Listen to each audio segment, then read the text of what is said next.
नमस्कार दोस्तों, हमारे चैनल में आपका स्वागत है। आज की वीडियो में बात करूंगी एसडीएम के काम के बारे में। सबसे पहले बता दूं कि जो एसडीएम है वो जनरल एडमिनिस्ट्रेशन के जितने सभी कार्य होते हैं उन सभी काम को करते हैं, क्योंकि वो अपने उपजिला के एडमिनिस्ट्रेटिव हेड होते हैं। अब बात करती हूँ कि उनके क्षेत्र में जो सब डिवीज़न है, उन सब डिवीज़न में कई सारे विभाग होते हैं और उन विभाग में जैसे कि पानी या जल विभाग, सिंचाई विभाग है, खेल विभाग हैं और ग्रामीण विभाग है। ऐसे कई सारे विभाग हैं जो उनके क्षेत्र में होते हैं।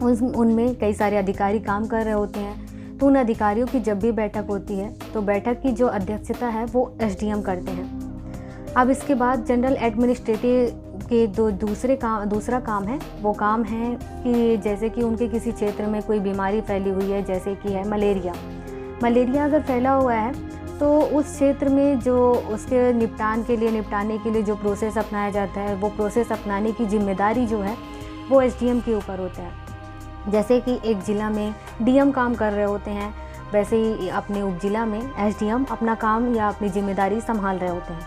अब जनरल एडमिनिस्ट्रेशन के जो तीसरा काम है वो ये है कि कई सारी योजनाएं हैं जो केंद्र सरकार और राज्य सरकार दोनों ही लागू करते हैं। तो वो लागू करने के बाद अपने मतलब कि फील्ड में और अपने क्षेत्र में सही तरीके से लागू है या नहीं है, तो इसकी समीक्षा है, मतलब रिव्यू का काम भी एसडीएम अपने क्षेत्र में करते हैं। एग्जाम्पल ले लो कि जैसे कि कोई योजना जैसे कि पीएम आवास योजना है या मनरेगा योजना है, ये चलाई गई है, तो ये योजना जो है उनके क्षेत्र में अच्छे से लागू है या नहीं, इन सब का जो रिव्यू का काम है वो एसडीएम करते हैं। और साथ में ये भी कि इसकी जो समीक्षा है वो केवल ऑफिस तक नहीं रहती, बल्कि उनको फील्ड में जाना होता है और उस योजना को लागू करने के लिए जो अधिकारी नियुक्त किए गए उनसे संबंधित अधिकारी से वो मिलते हैं, उसकी रिपोर्ट मांगते हैं और उस प्रोसेस को पूरा चेक करते हैं। अब बता दूं कि जो एसडीएम हैं वो अपनी फील्ड पर तो जाते हैं, लेकिन कई बार ऐसा होता है कि एक एसडीएम को बहुत बड़ा तहसील होता है या कई बड़े तहसील का क्षेत्र संभालने के लिए या उपजिला को संभालने के लिए कह देते हैं, तो वो एक दिन में तो पूरा उपजिला नहीं घूम लेंगे।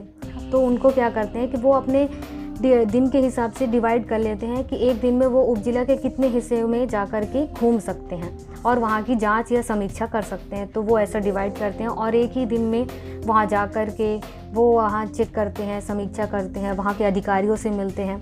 तो ये काम वो दिनों के हिसाब से कर लेते हैं।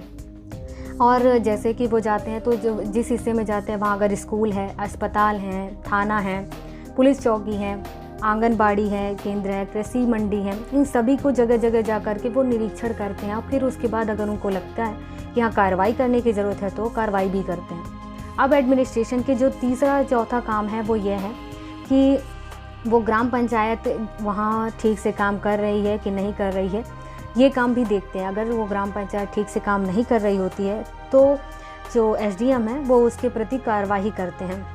फिर उसके बाद उनके प्रति जो अधिकार आते हैं जनरल एडमिनिस्ट्रेशन के, वो ये है कि एसडीएम को जो सबसे महत्वपूर्ण काम है मैं वो बताती हूँ कि जो एसडीएम है वो एग्जीक्यूटिव मजिस्ट्रेट होता है।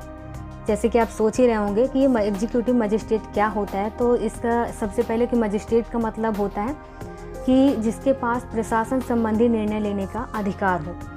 तो हमारे भारत में जो है वो दो प्रकार के मजिस्ट्रेट होते हैं, एक है एग्जीक्यूटिव मजिस्ट्रेट, दूसरा जुडिशियल मजिस्ट्रेट, जिसको हम जज के नाम से जानते हैं। यहाँ पर मैं बात करूँगी एग्जीक्यूटिव मजिस्ट्रेट के बारे में, जो कि जिसमें एसडीएम, डीएम, तहसीलदार ऐसे सभी अधिकारी आते हैं जिनके पास निर्णय लेने का अधिकार होता है। और इन सभी अधिकारी को जो सीआरपीसी है उसके तहत कुछ अधिकार मिले होते हैं जिनका प्रयोग करके वो न्याय का काम कर रहे होते हैं।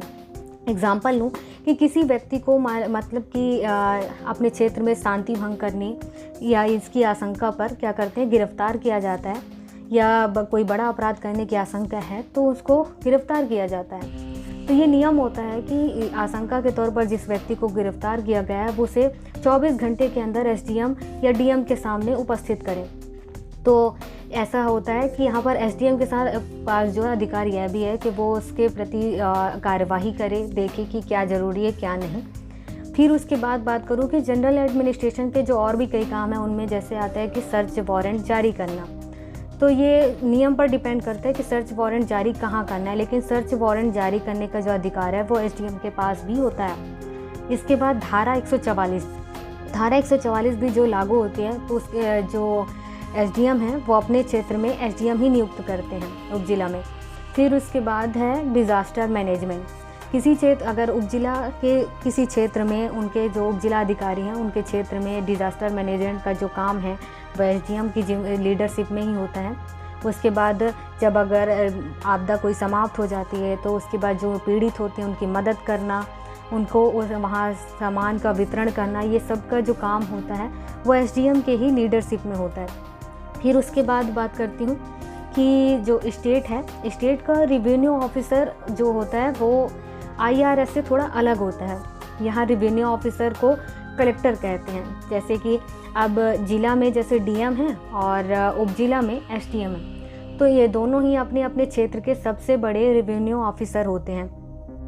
अब उसके बाद बात करूँगी कि जो एसडीएम है उस एसडीएम का एक कोर्ट भी होता है जहां वो हत्या या अपराध के केस नहीं देखते हैं, बल्कि वहां ज़मीन से संबंधित जो वाद विवाद या मुकदमे होते हैं उनकी सुनवाई करते हैं और वहां उसका निर्णय करते हैं। तो एसडीएम के पास ये भी अधिकार होता है। अब बात करती हूँ कि कहीं हाईवे बनवाना है, बांध या और भी कई काम हैं जहाँ निर्माण करवाना होता है तो ज़मीन का अधिग्रहण किया जाता है। तो जो अधिग्रहण करने का काम है वहाँ वो एसडीएम के देखरेख में होता है।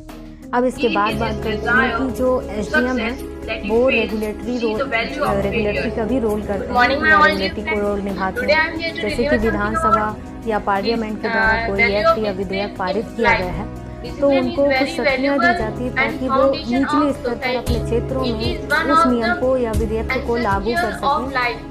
तो यहाँ पर एसडीएम को पावर भी दी जाती है। ठीक है।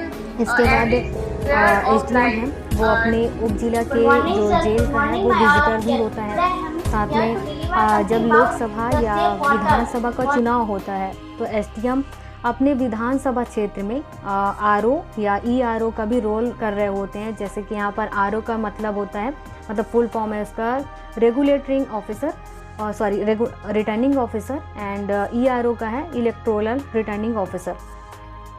जहाँ भी जब चुनाव नहीं हो रहा होता है तब भी चुनाव का काम जारी होता है।